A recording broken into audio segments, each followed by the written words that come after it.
The big bad boogeyman of Muay Thai is coming back to Tekken 8. You know who I'm talking about, none other than Fahkumram. Fahkumram from Fahkum. You know who I'm talking about, the terror of Tekken 7. He's coming back with all of his giant Muay Thai goodness and he looks ridiculous. He looks like an absolute beefcake powerhouse, kick you in the face machine. And I love it. So to celebrate, I'm gonna give you a rundown of how Muay Thai fighters actually train for fights so that you can unleash your inner Fahkumram. What's going on, guys? Welcome to Max Mode Fitness. My name is Coach Andrew. I'm an online coach helping gamers get into the best shape of their lives without sacrificing game time. And I actually come from a combat sports background. And I not only helped amateur combat sports athletes prepare for matches in kickboxing, MMA, and jiu-jitsu, but I also competed in all of those myself. So if there's anybody that's gonna help you tap into your inner Muay Thai monster, it's me. I got you. So one thing we have to understand is that when we're training for any kind of combat sports or really any athletic endeavor, we are training for performance and not aesthetics. And I know you look at Fahkumram and you look at him and you're like, that dude is jacked to the gills. He actually reminds me of Buakau, who is a Muay Thai guy that dominated K1. Before we get into it, I want to highlight that it's very, very important that for these kind of athletic training programs to really have the maximum amount of effect, you need to have a baseline of fitness, a baseline of strength. And if you need help with something like that, I have a 4-week free beginner program that's gonna help you lay that foundation, get you ready for not only this program, but for all the other goodies I have. So if you jump into the Discord, join the Fit Gaming community, you can get your hands on that absolutely free. So the main things I wanna talk about here is the main physical qualities that you need if you're going to either train like a Muay Thai fighter or a kickboxer or compete and all that kind of stuff. And I mean, look, there's obviously gonna be some more nuanced things that we can dial in, but the 3 main qualities we wanna look at right now is we want absolute strength, we want explosiveness and power, and we want conditioning.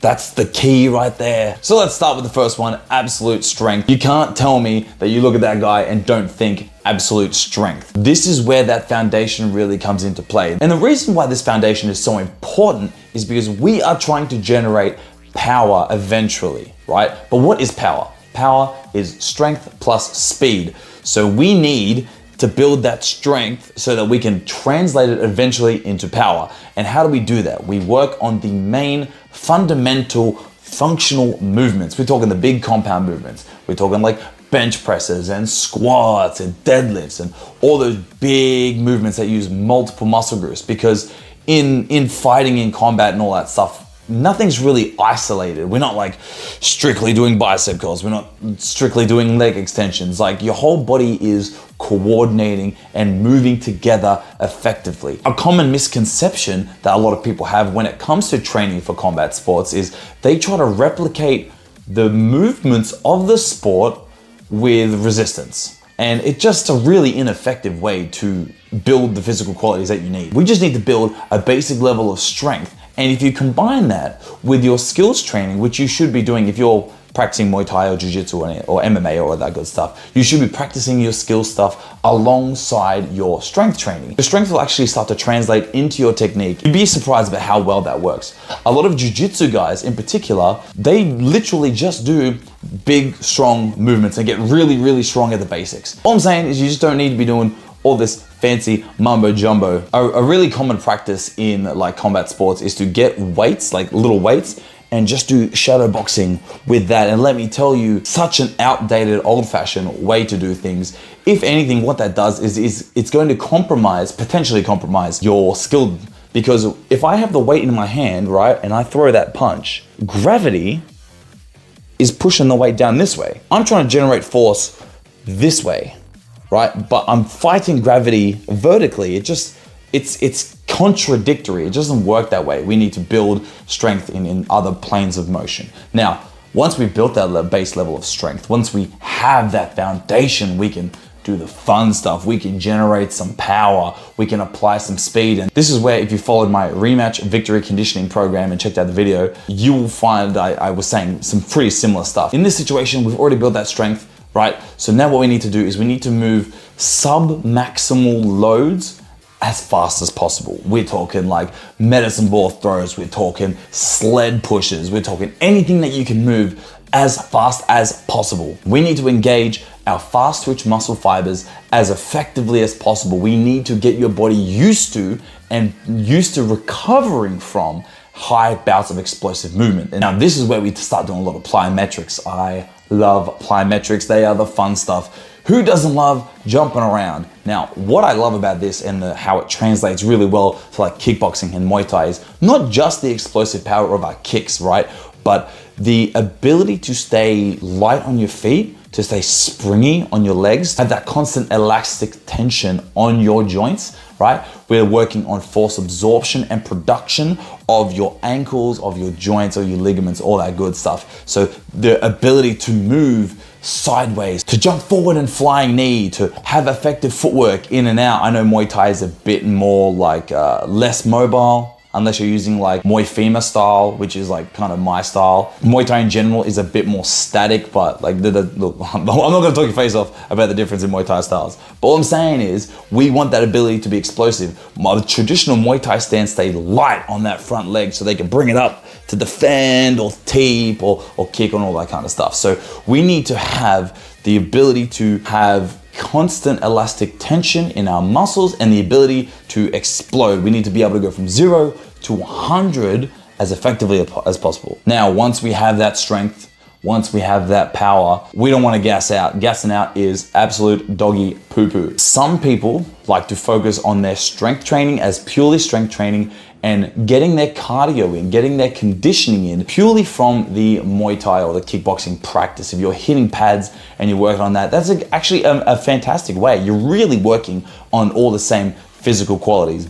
But if you find that you're unable to get to the gym and put in enough rounds, there's other ways that we can do it. There's other ways we can tap into the energy systems required for fighting. Now, the complex nature of fighting is we're not really using one energy system. It is a multiple energy system demanding activity. Now, before I get into any more, there are basically 3 energy systems. There's your phosphocreatine system, which is anything explosive for like 1 to 10 seconds, potentially 15, but it's generally like really, really short bursts of explosive movements. Next, we go into your glycolytic system, which is anything from 15 to 30 seconds all the way up to about 2 minutes. This is where it's very important that we build a resistance to what's called lactic acid, which is like when you get that really heavy burning feeling in your muscles and it feels like you just can't move them. We need to build a tolerance and resistance to that, because let me tell you, if you're not used to that, this is not a good time. And then after that, anything from about 2 minutes onwards is basically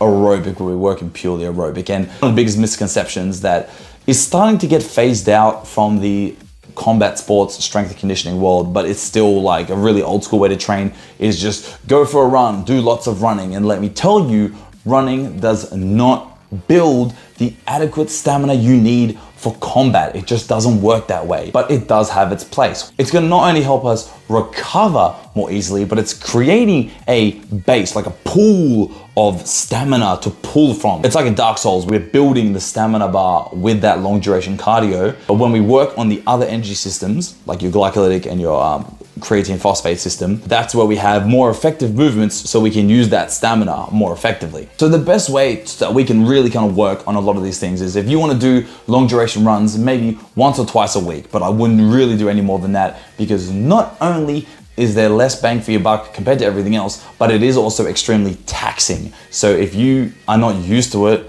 it'll actually compromise the rest of your training. So maybe keep that to a minimum if you're not used to it. But outside of that, this is where we start working on high intensity intervals. When I was training for my last match, I phased it throughout the fight camp. So I would start about 4 weeks, I would do like 60 seconds on, 60 seconds off. And then for the last 4 weeks, what I would do is I would work on the creatine phosphate system, where I'll work on really high intensity bouts. I would do like 10 to 15 seconds of flat out, like as fast as humanly possible, and then rest for like a minute and a half, 2 minutes, and then smash it again. Training your body to operate and recover from bouts of high explosive movement. Oh man, I love this shit. So if that sounds nice and juicy for you and you want to tap into your inner Muay Thai monster, I'll be working on the Fahkumram?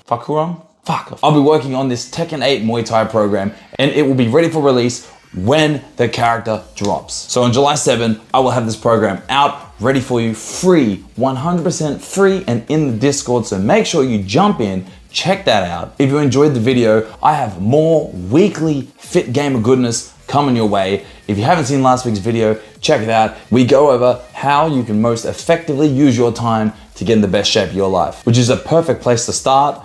Give that a shot, get the 4-week free beginner program, and then in a month, you can get that Muay Thai goodness. Oh man, I can't wait for this guy to drop. It's gonna be so crazy. Blah, blah, blah, blah, blah, blah, blah, blah, blah.